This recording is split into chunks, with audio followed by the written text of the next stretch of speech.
l'analogie de l'orage dans le ciel. Donc si on prend cette analogie, un orage dans le ciel, peu importe la force d'un orage, un orage ne peut pas détruire le ciel. Il n'y a jamais un endroit sur la Terre où on regarde le ciel et on voit une fissure dedans, on dit ouais là en 92 il y a eu un orage très puissant et depuis le ciel est cassé. Donc bien sûr non, c'est le ciel il est toujours clair et pur, c'est sa nature, elle est indestructible.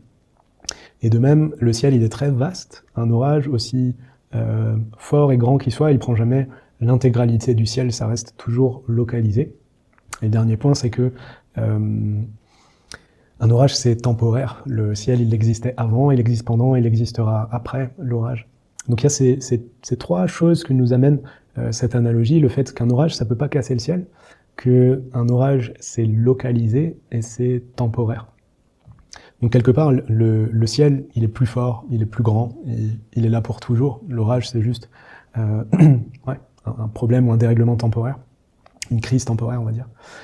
Et donc ça, c'est une analogie qui parle de notre esprit. En fait, on compare le champ de notre esprit à ce ciel vaste et pur, et on compare nos émotions désagréables. Donc ça peut être de l'anxiété, ça peut être la boule au ventre, ça peut être un moment de colère, un moment d'inquiétude, un moment de jalousie, etc. Toutes ces émotions, ou toutes ces perturbations, ou ces sensations difficiles à vivre, elles sont semblables à l'orage. Et donc l'idée, quand ça arrive, par exemple quand la boule au ventre arrive, habituellement on ressent « oh non !» et on se met en lutte intérieurement contre cette boule au ventre. Et de cette lutte, en fait, ça fait que décupler le problème parce qu'on se met en lutte contre, ou qu'on en a marre, ou qu'on en a peur. « oh non, je veux pas vivre ça aujourd'hui, c'est vraiment pas le moment ». Et ben ça rajoute juste au problème, on panique, et c'est le début de la fin, après c'est une spirale. C'est compliqué d'en sortir. Donc là, on essaye de faire des méditations où on regarde à l'intérieur de nous, on essaye de voir le champ de notre esprit comme ce ciel, et de voir toutes les sensations qui nous traversent comme des nuages et des fois des orages. Et du coup, on essaye de se rappeler des 3 points de l'analogie pour pas paniquer.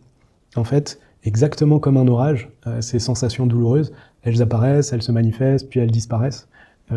C'est un processus temporaire, localisé, notre esprit il est beaucoup plus vaste que ça.